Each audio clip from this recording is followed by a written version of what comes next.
고향사랑기부제가 시행된 지도 어느덧 한 달 정도 지났습니다. 제도가 안정적으로 정착할 수 있는 방안은 무엇인지 전문가의 의견을 들어봤습니다.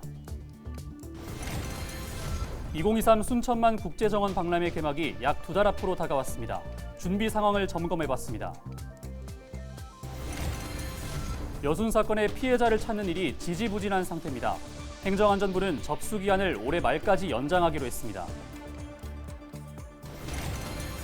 무안의 한 농협에서 각종 비위 의혹이 불거졌습니다.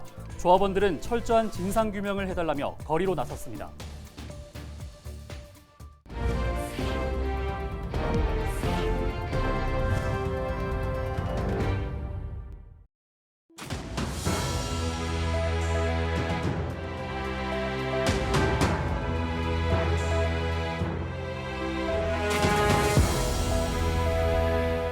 시청자 여러분 안녕하십니까? 헬로티비 전남뉴스입니다.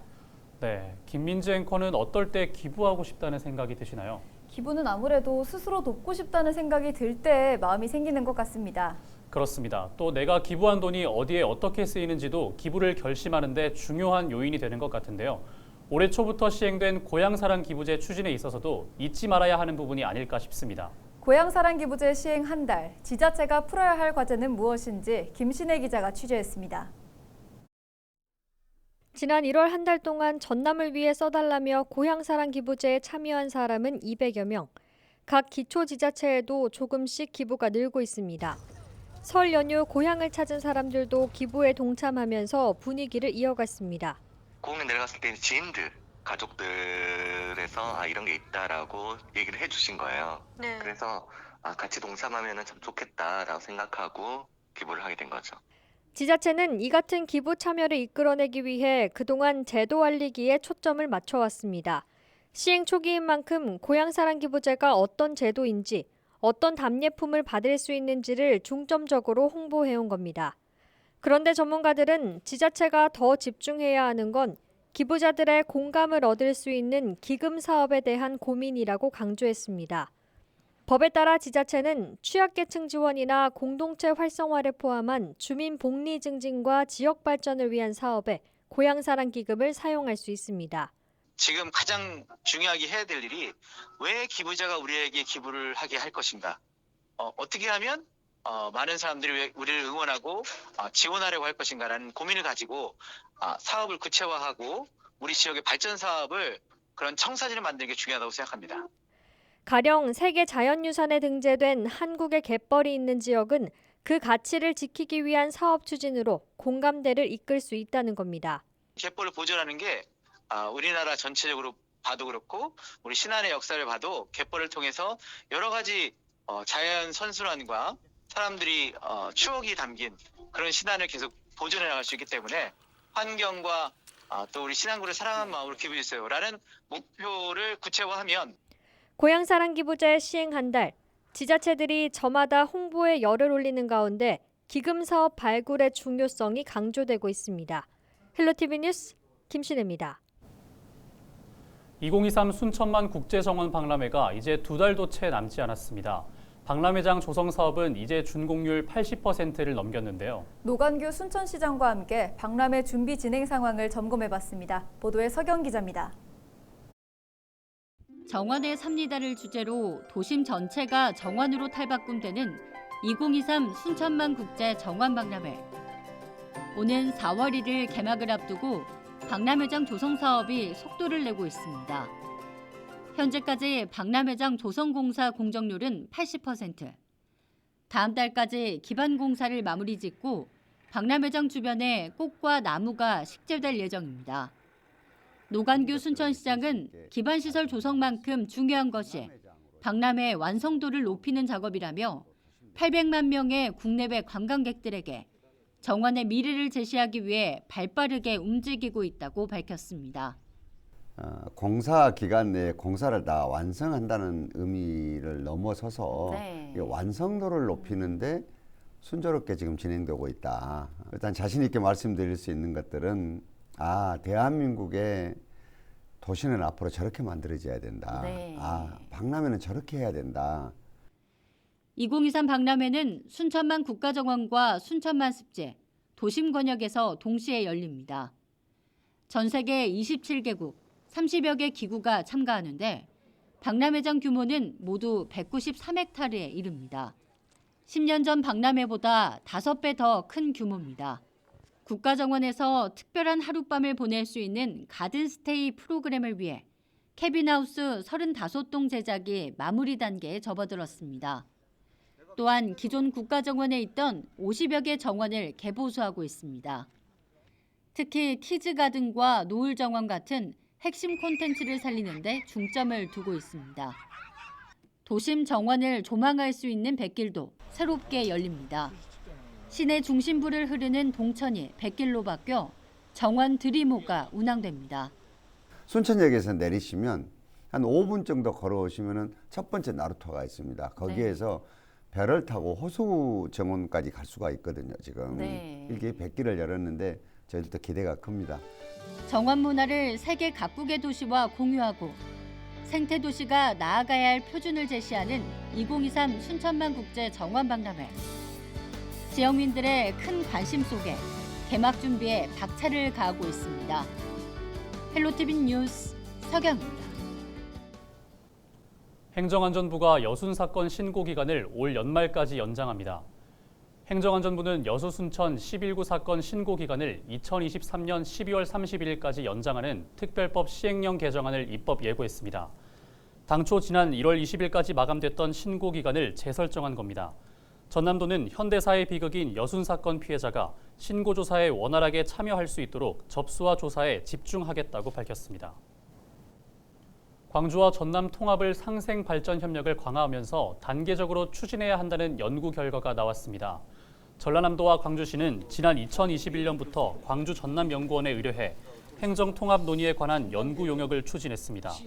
그 결과 타 지역 초광역 협력 상황을 주시하며 두 도시의 협력을 토대로 경제 통합과 행정 통합이 단계적으로 이뤄져야 한다는 방안이 도출됐습니다. 전남도는 연구 결과를 토대로 광주시와 상생발전 협력 과제를 우선 추진할 계획입니다. 전남 무안의 한 농협조합원들이 보험 사기와 비리 의혹에 대해 철저한 진상규명을 촉구하고 나섰습니다.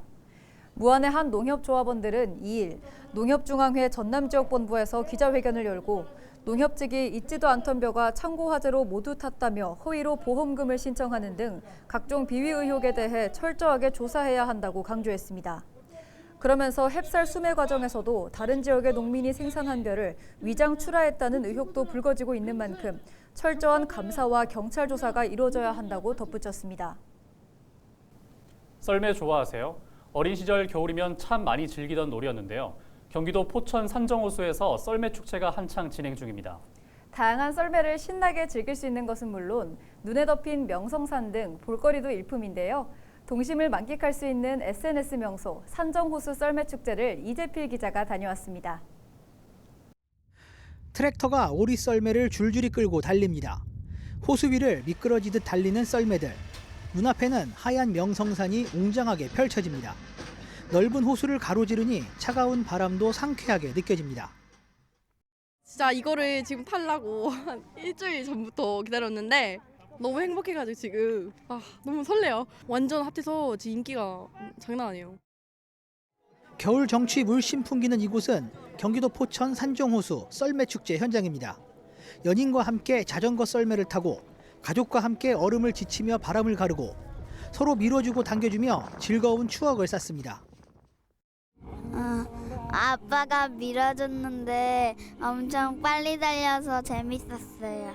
또 오고 싶어요. 자연경관도 너무 좋고요. 아이 덕분에 좋은 체험할 수 있어서 좋은 공간인 것 같습니다. 축제 이름에 걸맞게 이곳에서는 다양한 종류의 썰매를 체험할 수 있습니다. 저도 약 30년 만에 썰매를 타보는데요. 옛날 기억도 나고 참 재밌습니다.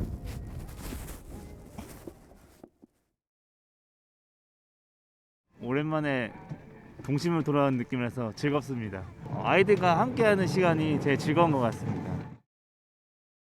산정호수 썰매축제는 마을 주민들이 직접 기획했고 운영도 도맡고 있습니다.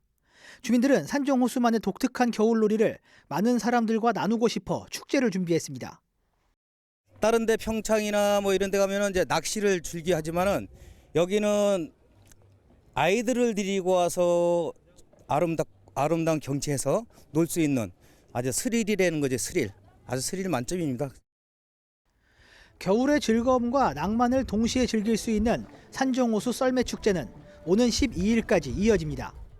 헬로티비 뉴스 이재필입니다. 요즘 난방비 폭탄에 전기요금 등 공공요금이 줄줄이 오르면서 골목 상권이 무너져가고 있습니다. 안 그래도 은행 대출 이자가 올라서 버거운데 전기세, 난방비 폭탄까지 쏟아지니 영세 자영업자들의 고충이 이만저만이 아닙니다.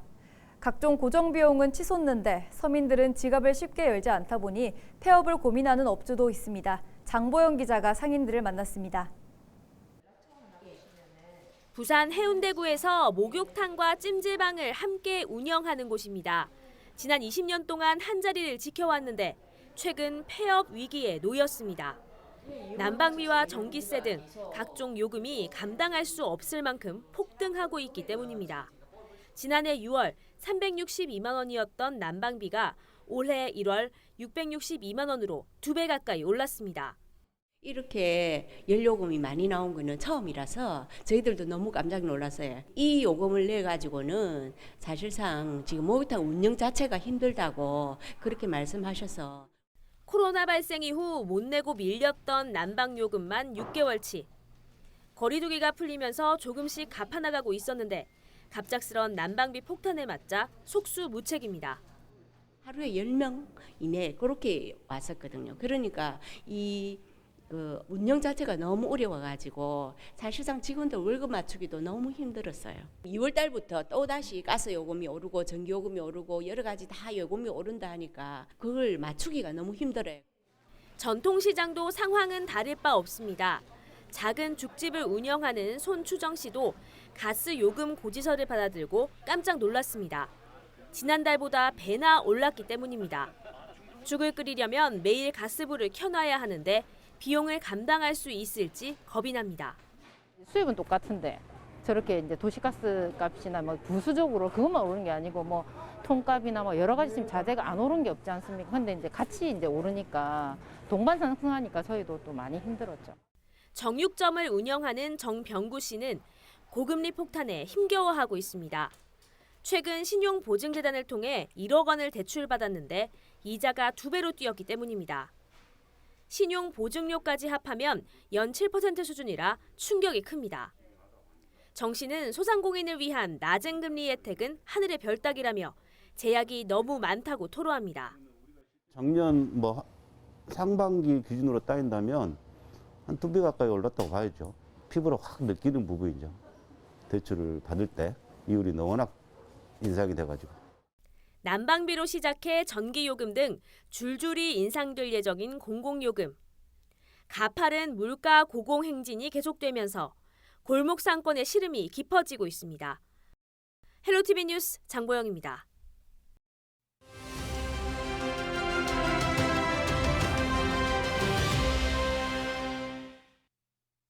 새해 첫 달 물가가 5% 넘게 올랐습니다. 5.2% 상승했는데 우려되는 부분은 물가 상승폭이 다시 확대됐다는 겁니다. 지난해 7월 6.3%까지 치솟았던 물가 상승률, 9월에는 5.6%로 상승폭이 둔화했는데 3개월 만에 상승폭이 커졌습니다. 물가 상승을 주도한 건 예상대로 전기료와 도시가스였습니다. 전기료는 지난해 4월, 7월, 10월에 이어 올해 1월에도 인상됐죠. 이어 바로 1월 전기료 29.5%가 올랐습니다. 도시가스 상승률은 무려 36.2%로 통계청이 별도 통계 작성을 시작한 2010년 이후 최고치를 기록했습니다. 공과금 폭탄에 가게 살림이 휘청하고 소상공인들은 여기에 더해 원재료값과 인건비, 임대료 상승까지 버틸 힘조차 잃었다며 아우성입니다. 하지만 시민들의 깊은 시름을 덜어낼 뾰족한 대책은 없다는 것이 더 큰일입니다. 데일리 브리핑이었습니다.